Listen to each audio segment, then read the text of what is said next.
You ask Tiger to solve. This deals with linear equations with one unknown. The final result is x equals 17.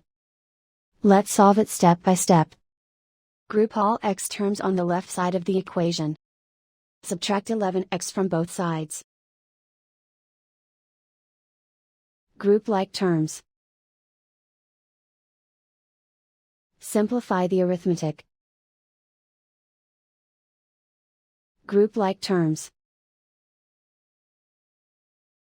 Simplify the arithmetic.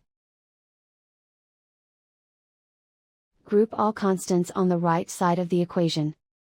Add 20 to both sides. Simplify the arithmetic.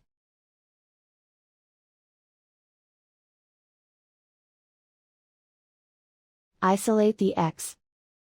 Divide both sides by 4. Simplify the fraction. Find the greatest common factor of the numerator and denominator.